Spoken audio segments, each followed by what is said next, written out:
Okay. This is number 55 of 365.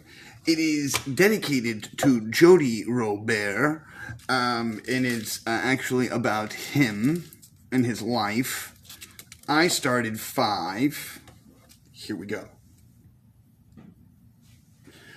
Good morning, good afternoon, and good night. I hope that you're doing well, and I hope that wherever you are is doing good for you. My friends, I have a coffee. I went to McDonald's. I took my mom today to go get her COVID shot. She's good. Everything's fine. She's happy. Listen, today is number 55 of 365. And a new thing is happening here today. A friend of mine, I think about 4 or 5 videos ago, said to me, hey, you know, you better make number 55 about me. And I said, okay, I'll do that. So this is dedicated to a friend of mine whose name is Jody Robert. I believe, if I'm correct, I met him when I was 27 or 28 years old. So let's see if that's 2 years to 30 plus another 4 years. That's like, I think 16 or 16, 20. I don't know. It's a lot of years. And we met, and the guy is this cool, crazy, awesome artist. And so what I wanted to do was to start making each one of these videos, or at least some of these videos, about different people and talking about them and their life, and I guess in some way what it means to me to have met them, and how that interaction happened. So this one is, like I said, about Jody Robert. And Jody is a guy who was born in Louisiana, in the back countries, and he was always an artist. Call it the black sheep of his family, if you will. And on some level, always willing to draw, always willing to paint. And when he was really young, I think he was like 15 or so, he got his first gig at a hotel. And they bought his art and they put it all over, in the rooms and stuff. His stuff was really, really quite amazing, And he went on to be in the Marines and did a bunch of stuff and lived life, and had been a salesman and had been a manager and had been all these things. And when I met him, he was doing construction jobs, as doing different stuff and working for people around town that he knew, and just doing his own thing, creating his own revenue stream of money, kind of creating his own thing, and always being this artist. And he showed me a piece one time, and I'm gonna see if I can find his stuff. I've been looking online for his stuff, and I believe I found it. I want to show you guys some of his art because the guy is phenomenal. You know what? I'm just going to go straight to Facebook here, and I'm going to find it here. So, the point here is that this episode is about accountability, and that's why I mentioned Zac, and I tagged Zac in this because Zac, he talked to me last night. I was at Union Tavern. I went and I sang some music. It was a nice cathartic let loose of your sorrows and pain through song, and through getting to see friends, and there's something about having other people listen to you and hear you, and also respond to you and say, hey man, the video you made did this for me, or whatever, right? And it's not about this whole thing about ego on so many levels. It's really about just wanting to be a good person for everyone around me. And I have a lot of flaws and a lot of anger, believe it or not, right? This guy. But we all put on a face, even as honest as I'm trying to be and as real as I'm trying to be, I'm also trying to be entertaining. And so in some way, there is a mask over who Paul Carpenter really is. You know what I mean? You know what I mean, right? And it's not like I'm trying to do it on purpose or anything like that. I'm not trying to be fake. That's not what I'm saying. I'm just saying that, what you see in some way through this looking glass of metal and plastic and stuff, I mean, as real as I can be. Look, I'm in the garage, or I am wherever I am when I make these videos. So, Jody, I met him, like I said, when I was like 28 years old, and I was working in Coconut Grove. And I knew this guy, I met him, and he was doing something called the Round Table. And once a month, I would go around and I would do magic for everybody. And then if he had any guests over, I would do magic for, his guests. And they gave me a really dope-ass place to live. And that was across the street from these crazy houses that this multimillionaire had started buying up the neighborhood. And every time he would buy up one of the houses, he would paint them in some kind of bohemian pink or yellow or green color. Just really cool, vibrant, flowery, and it was really cool. But by the time he was done, he had like 5 or 6 houses and this whole like row of the street basically. And he had, 1, 2, 3, I think 4 houses or 5 houses that were all connected in a row. They were all different colors and all bohemian. And like he had a awesome, like foresty cool. It was very cool. The whole thing was very cool. And so I got to live there. And while I was there, I meet this guy named Jody Robert. Now, Jody has been an artist for, I can't even say how long. I mean, I don't know. And here's a picture of me. Here, let's me and Jody. What's the year is this? This is in 2010. So here's 2010, me and Jody. I'll show you this picture. It's on Facebook, but you can. So that's Jody right there. Wait, hold on. That guy right there is Jody. Now, this other guy, amazing magician named Timothy Drake, but that's for another story. This guy right here, Jody Robert, has been this prolific artist, and he has actually a bunch of like stuff. That's Terry, another beautiful woman that I know. But here's Jody, and this is like some of his art. This is more of his commercial style thing, and I think this is actually at a paint and place thing, so that doesn't count. That's not gonna. We could see. Oh, see this right here. This is Jody's style of art. He was painting these kind of awesome paintings, and that's Terry once again. And I want to see, and so he's been drawing or doing psychedelic art for years, and just doing really cool, amazing art. Here, well, this is one of them. Here, look, this is like, so this is some of his stuff. So this is like, I'm telling you, like this guy, like, if you like look into the painting. Like, there's so much detail about different stuff that's going on, about life, and he has, like, these poems that he does when he starts talking about each one of these paintings, and I'm sorry that you can't really see these. I'm hoping that maybe I do that, try to give you a better view. I want you to see these. So, right here, there we go. At least a little less shaky. And so he has all these beautiful paintings that he's been doing for years, and they all talk about, like, these esoteric ideas and connecting to the source of yourself and really understanding the difference between clarity and confusion. Like, all this beautiful stuff.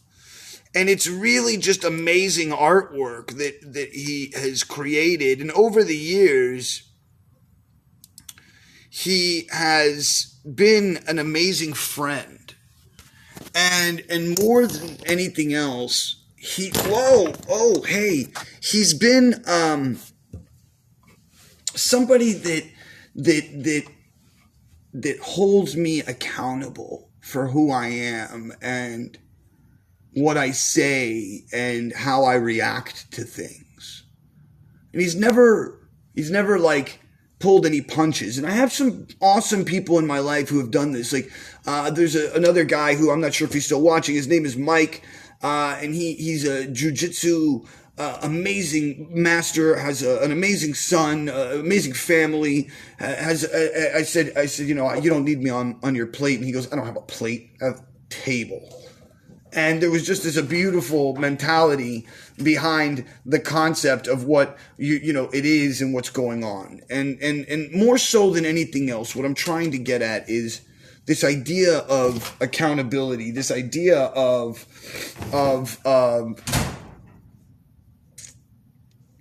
my mom just brought me in some mail. I don't know what it is. We're going to find out. Maybe I'm a millionaire all of a sudden. Anyways, no, the truth is,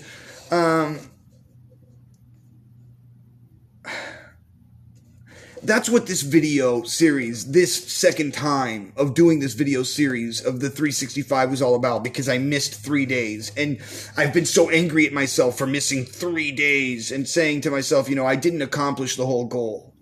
And in essence, I didn't. You know, on some level, sure, hey man, you did a whole like 362, like that's something, bro. You got to be proud of that. But on the same level, it's like, yeah, but I missed all but 3 over what? I don't know. You know, an amazing adventure. I can tell you that.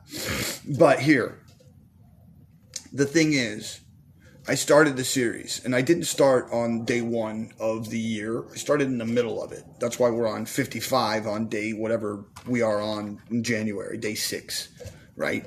So it makes no sense. Nothing's together, but it's not meant to be in some kind of perfect puzzled box for you to be like, hey, you know, it's number 14, and so that means it's January or February 14th. You know, I didn't want to do that. And yet at the same time, I wanted it to be, like I said in the first video, it's meant to be special because we started in the middle of nowhere.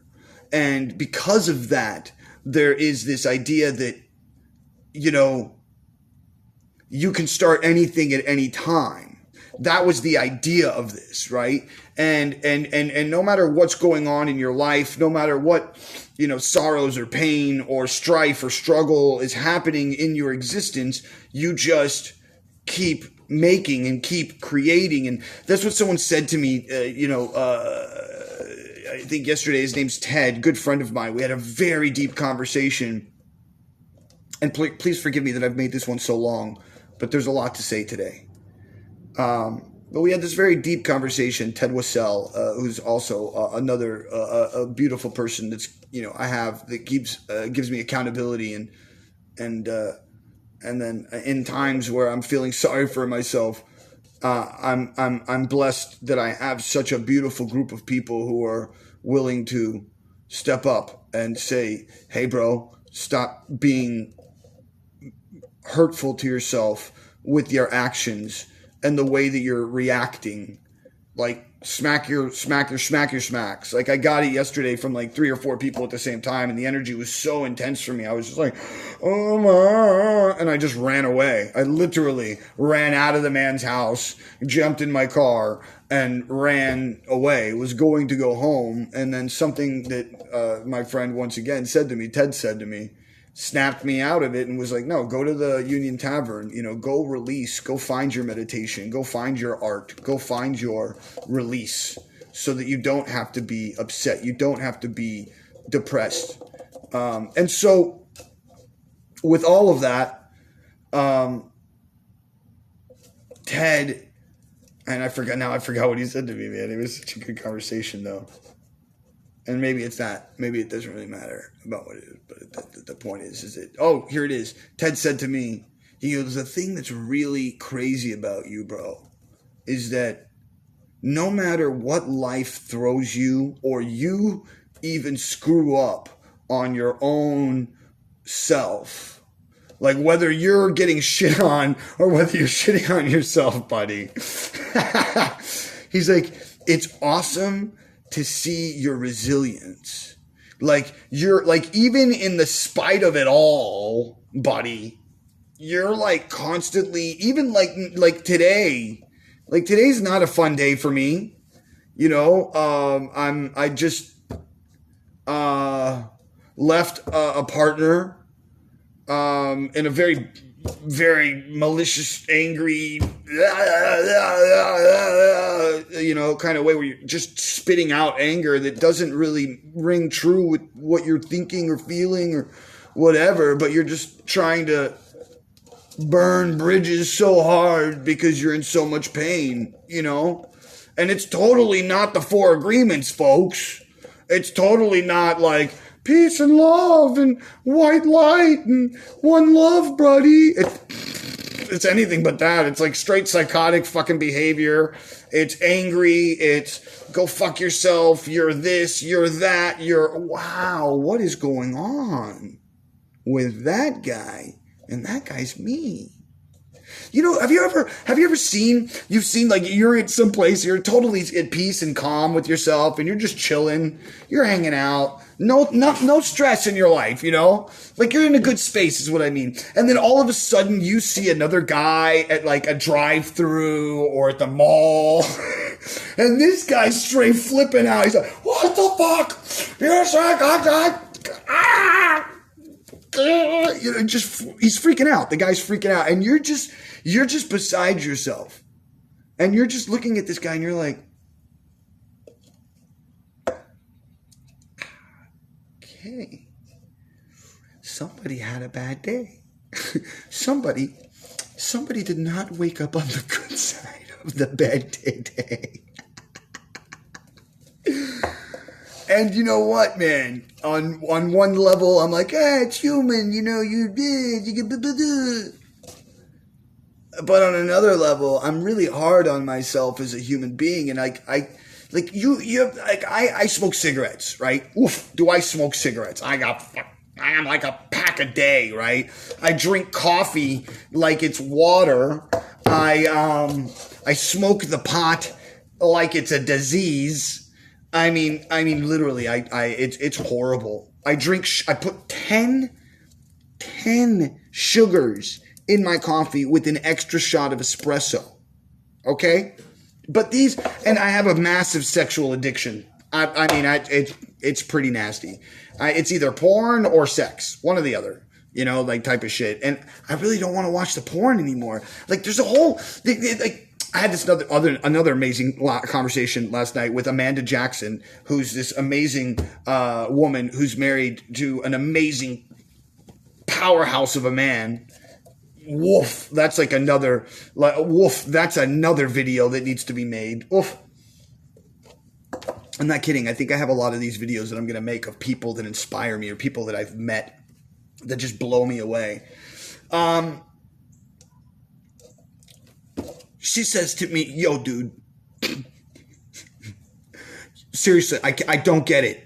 I don't understand your brain and what you're doing and how you're doing this thing because fuck you, you asshole. And I was like, whoa, I'm like, I get it. I'm sorry. And she's like, because it just doesn't, it doesn't compute. I'm like a robot with a bzzz, it doesn't make sense. And I go, okay, I'm going to try and do my best to explain my insanity. Let's start with money. Do I want to be rich? No. Do I want to be wealthy? Yes. Do I like the system in which we are living in right now and what's going on? No, I don't. Do I want to be part of that system? Not really. So then why are you talking about money? I need it to survive. I want to be able to find some kind of cash cow that I can just push a button and money pops out. I don't know what to tell you. I don't think that I should have to struggle and work and grovel and suck penis to acquire an okay life. Like I said this to a business owner last night. We were talking, and as we were talking, there's this guy who's like, mopping the floor, and he's just obviously in his computer, like working like a madman. And I just looked at him and I was like, like all of this makes no sense to me. I mean, okay, I get it. We need to have jobs. We need to have people that work. We need to have the pizza place there. We need to have the business owner who's willing to gamble on whether his business will do well or not. All of those things make sense to me. I get that. What I don't get is the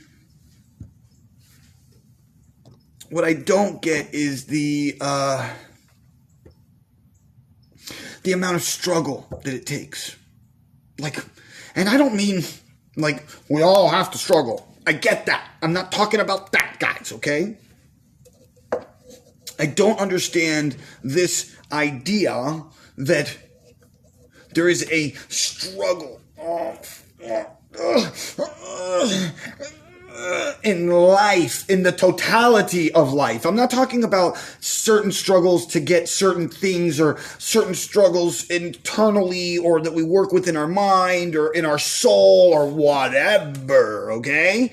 That's not what I'm talking about. I'm talking about the overall struggle. It doesn't seem to me, and I could be wrong here, maybe I'm just not looking at it in the right way, but I don't see nature as struggling. I see nature as thriving. And I don't see this idea of survival of the fittest, because that's not necessarily the truth about how the whole thing actually exists. Because if that were the truth, then most of the universe that we know would not exist. Because there's many things within both the macro and the micro that literally give to others knowing that it won't get for itself. And there's like proteins that we've seen, like, okay, like, there's a very weird, I've talked about this before, but it blows my mind.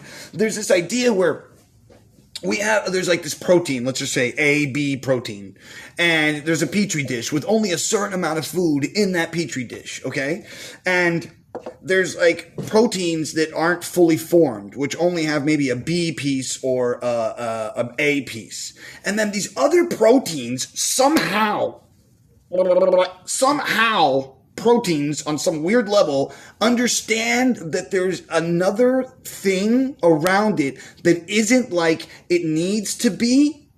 And it creates a little tube. This is real. I swear to you, if you have to blow me away, you don't believe me when I post this on YouTube or later on after I post this on Facebook, I will link the article to what I'm talking about so you can see this, because it is absolutely awesome. So literally these little proteins will come over, right? One of them, and it will create a straw to the protein that's not whole, and start creating more of the other protein. So if it's like AB and it needs more B, the other one doesn't have a B, it starts making more B and then shooting it down this tube to make it a whole protein. Now, if we're talking survival of the fittest, that is not how it works. You usually toss away the ones that don't fit. You do whatever you can to mitigate their life within your own life. That would be survival of the fittest. That's not survival of the fittest, because as soon as you make that thing whole, it's going to eat just as much as you eat. And so therefore, there's not going to be a lot of life left. But the thing is, on the base level of who we are, that's how we feel about everyone around us. And this is why I say that everyone gets redemption. There was a woman a couple years ago that said some really negative stuff about me and was saying that I was doing things that were inappropriate. And on some level, I did do those things. On some, but not really. On another level, I can see where she came from, what triggered her for saying what she said. She had then apologized to me. She added me back on Facebook as if it fucking matters. And I took a picture with her. And at some point or another, I posted the photo of her and me, or the group of a group of photos. I don't know what it was exactly, but it's been made to my attention that I posted somebody who had spoken so negatively about me. And it's like, man, because one, I do it. I've done it, and so therefore I've been forgiven.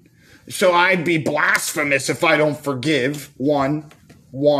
Two, redemption, bro. We all receive redemption. And if I am not to be able to be the redeemer of even my own and or other people's lives within the 6-foot radius that I have, then what am I doing here, guys? What are you doing here? Right?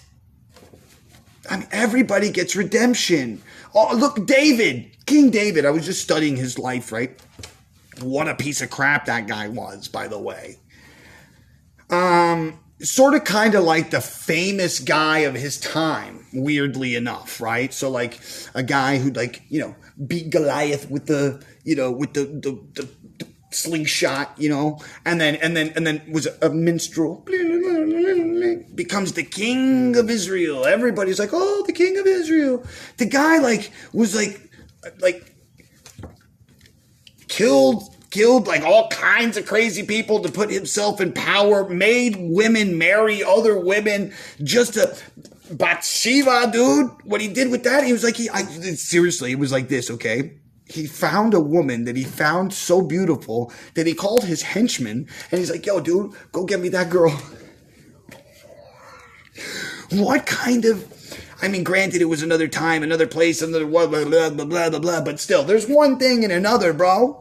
There's one thing and another. Just like my behavior with my partner was absolutely asinine. I told my mom, and my mom slapped me. I mean, she didn't really slap me, but you know what I mean. She slapped me. And,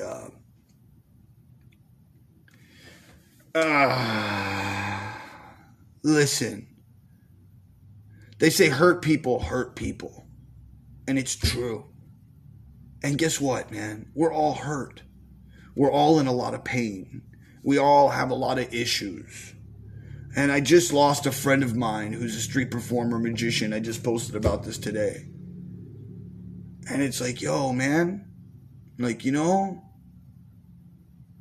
was a healthy guy. No COVID, no nothing. Just died of a heart attack. Flop. What the fuck? And I just posted this thing. Go find your dark side. It's a video that's down. It's a YouTube thing. It's Alan Watts, I believe, is who his dude. I think it's Alan. I don't know anything. So you got to go check that out. Little things that I like to post up for you guys. I was going back to my conversation, with Ted. He's this amazing character as well, where he's given up everything that he had, like a good job and money and all this other stuff, just to go to the middle of the Congo, by the way, third world country times 10. I don't know, maybe times 2 or 3, but that's not the point. Hardcore third world country that has no infrastructure of electricity, no water, no nothing, people out in the middle of nowhere. And wow, man, he's wanting to really do something. And that's totally cool, bro. That's cool. In my book, that should be famous. That should be on the news. So we should totally change the infrastructure of the news and flip it on its head. It should be anything that's super badass good news. That's the only shit that we should watch on the news. And it should be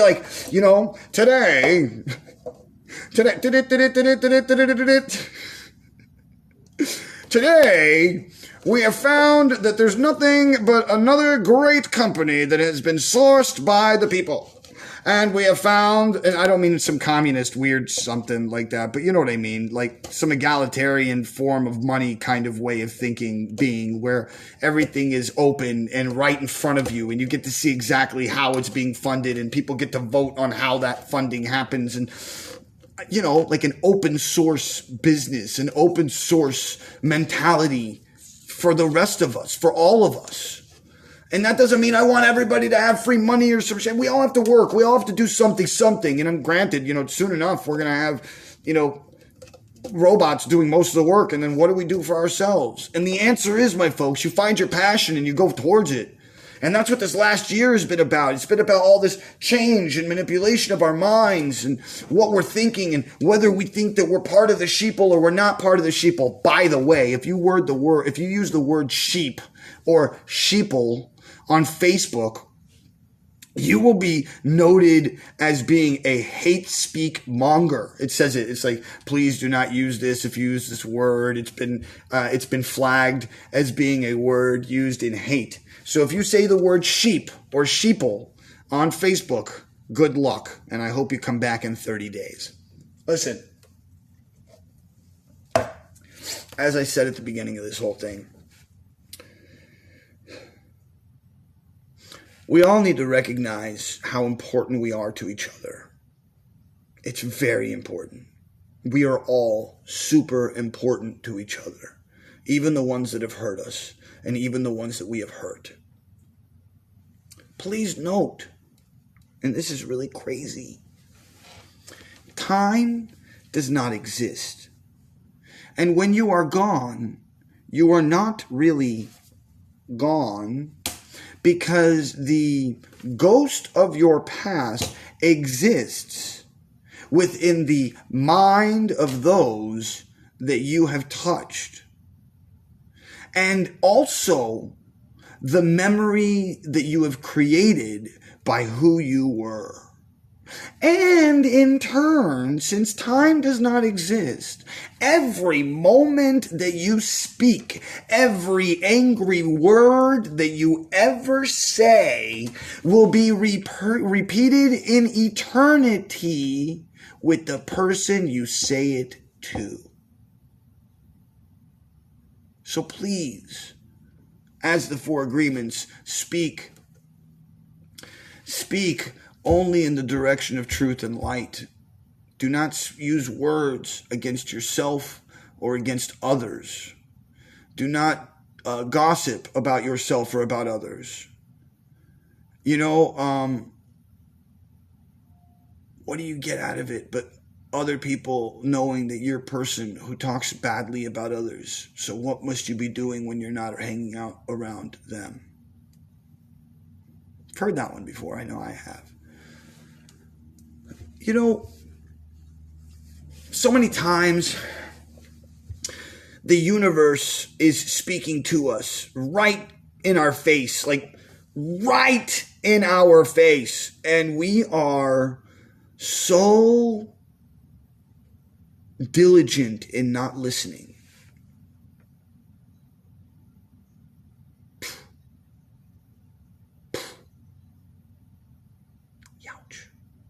I just posted this thing the other day, like yesterday, I think I was like, you know, it's really sad to me that people will not take advice from somebody they don't deem as though he's got it all together.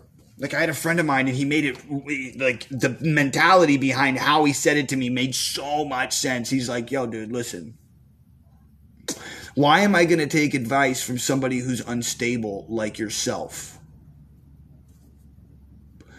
Why would I go and do something in my business that, you know, to take any, and first of all, that was the second point. He goes, first of all, who are you to even open your mouth in the first place in anything at all of my life? When I have whatever I need and I'm not in any way struggling, you know? So there's no reason for you to even open in one. And then I was like, whoa, like, okay, I get it. Angry space time. Your space got it. And he's like, you know, it's not about that, you know. He's like, it's more about the respect of your own self for the thing. Do you get it? And so it was like, and I was like, well, but what about, like, I'm just trying to be your friend. Like, I just care about you. And I have experience where I've done something where I've been paid like $30,000 to go perform for $10,000 a month in another country, or I've gotten to do this, or I have experience in some way. So I want to share that and give that to you. And in the same way that he was playing devil's advocate, I believe, with me, he said, on the same token, no, Paul, because you are my friend and because I know who you are and what you've done with your life, there is something that you have that is valuable, although you don't have the things that society deems that you should or should not have, right? Just because, Buddha, the first Buddha, Siddhartha, leaves everything and gives away all of his money and goes and he lives in the forest and does that for 7 years and has nothing, eats nothing, loses all this weight, comes to nothing, and then is like, you know what? I don't need either one of these. I don't need to be poor and I don't need to be rich. I really don't need to have a lot, but I just need to eat every day and find a place where I can rest. And then people can answer me questions and I'll answer the questions as well as I can. Kind of the idea. And so this, I hope, gives some kind of explanation, because to go back to the Amanda Jackson story, that was phase one, the money issue thing. And then the thing about fame is like, I can never, ever be famous. I cannot ever be famous, right? Why? Why, Paul? But you're already famous. You're already well known. People ask you for your autograph. Nah. No. Not some like tertiary, like the flick of a fly that you don't want on you, kind of. No, I'm talking about like real, like where I would go live, right? And then like this number up here would be like, 1,000 or like 10,000 congruent listeners or some stupid shit like that. That's stupid fame. That's what we're talking about. No, not this tertiary bullshit fame of today's world that just isn't that real. You know what I mean? And we're not talking about infamy either. We don't want to be like remembered as some kind of tyrant. And the thing is, I've also heard that there's a lot of people that say all these like really negative things about me. Like for instance, there was a time when I was in New Orleans and I was staying with this gentleman who really put me into some really weird situations in life. And, I put myself in that situation, so I can't blame him, but, people, places, and things and shit like that. So anyways, the idea here was that I wanted to get away. And when I got away, I had no money. I had no idea where I was really going. I figured I'd come back to mom's, because where else am I going to fucking go, right? And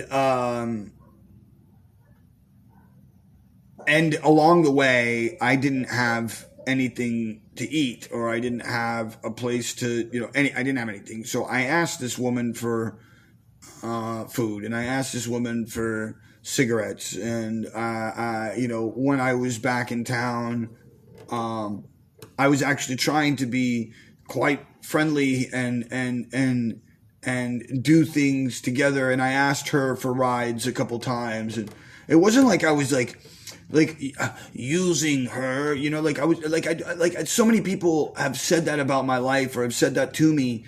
And yet, if you really know anything about me, like every time, wherever I go, I'm constantly wanting to do something for the space and time that I'm taking.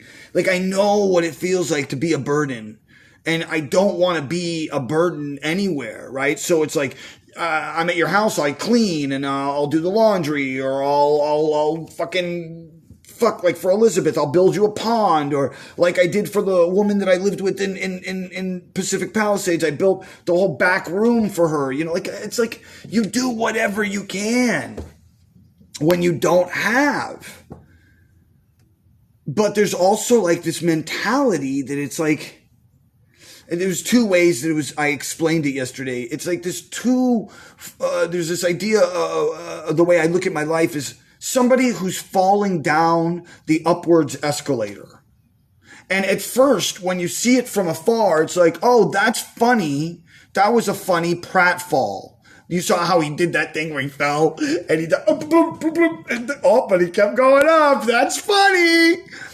But then when you keep doing it over and over and over and over again, it just becomes a thing where people are just like, okay, it's not funny anymore. It's actually kind of depressing and sad now. Like, dude, really, bro? Like, grow up. And it's like, it hurts, but I won't lie to you. Like when your partner looks at you and goes, you're weak because you can't quit smoking cigarettes, and you fucking say you want to quit every day. And it's like, talk about getting deflated, and it was, I promise you that was 100% meant to be like, yo, dude, come on, bro, let's get it, and it's funny because I remember I was there at one time where I was like, come on, bro, let's get it. And it's so funny to me. I've said so many times in my life that I have loved someone, but they didn't love me. And then I tried to love them, but then, back and forth. And it was always like, whenever I loved them, they didn't love me. And whenever they loved me, I didn't love them. And it was like, it's always been that way. And it's like, why, right? Like I ask myself why, but in the end, I know the answer. It came to me right when I said, it's always been this way. And I was like, bro, if you can't really truly be in love with yourself and in love with who you are and in love with what you have and where you are right now, then you are absolutely fucked no matter what happens later on. Straight truth. Like it hurts, but it's such straight truth. So folks, get fucking happy with where you are and what's going on right now. Like right now. Like whatever it is. You lost your leg? Fuck it. You fucking can't have sex anymore? Fuck it. You lost your job? Fuck it. All of those things give you opportunities to go do something you haven't done yet. Go fucking become the champion of one-leg sports. I don't know. Find a new company that's doing prosthetics and become the model of the prosthetic company. I don't know. But it's your journey. It's your thing to go try and get it. Like someone else said to me, I go, oh, hey, I'm doing this audition for The Voice. And, and this girl, she goes, oh no, I would never, I would never because I'm too embarrassed or something like that. And my answer was her like, no, bro, you go against the wall 2 bajillion times and you get up and you go back to the wall for some more. It's almost like it's like, I've heard this so many times from like all these people who are the gurus. And they're like, dude, the answer here for you is very simple. Okay. Get used to losing. Get used to it. As a matter of fact, get addicted to it. Get addicted to losing. Because as soon as you can get over the fact that you are going to lose, you start to win. And that's the one that really hits, because it's not about it's not about how many times you lose. Who gives a fuck how many times you lose? The only thing that's going to do anything for anybody else is the times that you win. The only thing that's going to do anything for anybody else is the times that you keep getting up. When you watch a boxing fight and you're fucking behind the guy who's the boxer, who's getting his ass fucking reamed for fucking 12 rounds, and then in the last round, by chance and chance alone, by the sure gusto of the fact that he kept fucking moving, he gets the knockout. He gets that one punch that hits the right place, that hits the right thing. And then all of a sudden, everybody has this moment of elation. You're like, ah! You know what I mean? You're like, oh, it's like Rocky. It's like Rocky. You know, it's the ultimate hero's journey. You know, I think that on some level, people stay with me because of that. Because of that feeling that always keeps returning. This idea that no matter what, you keep moving forward. No matter what.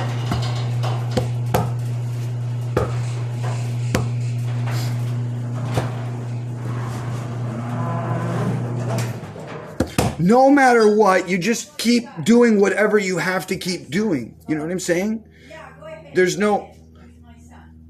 Oh, we're in the middle of it. Yeah. Let me figure out what's going on before we do this. Okay. Yeah. Can we wait like 5 minutes while I'm almost done with something and they can do the rest of the house first? She did already. Because She did already. can I do my ending, please? At the very least, like, respect the fact that I'm trying to do something with my life. Hi.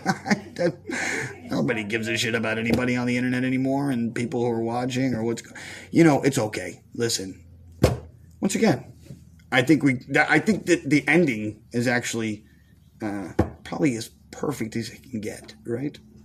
Listen, do me a favor, guys. If you would not mind, please go out into the world and do something nice for somebody else. And if you can't, do something nice for yourself because it does start with you. Number 2, don't get caught up in all the crazy stuff that's going on in this world because if you do, then that's all you think about all the time. And then what else are you going to have but crazy thoughts and be angry and it's not going to help you, me, or anyone else. Number 3 and the last one, please, if you would not mind, like, share, subscribe, hit the button. Yes, you and you and you and you, the 4, 5, 6, 7, 20,000 people. Love you all. I really do. I do. Thank you all. Listen, no, seriously, if you would not mind. Go check out themysticalspace.com. Go get yourself something. Patreon, like always, patreon.com/mentallyhip. Go do that. And last but not least, my friends, I love you all. I really do. And I thank you all for every comment, for every moment, for every little voice, for every little thing, and for all the accountability. I thank you all. And my friends, I love you so much. I will see you all on the other side.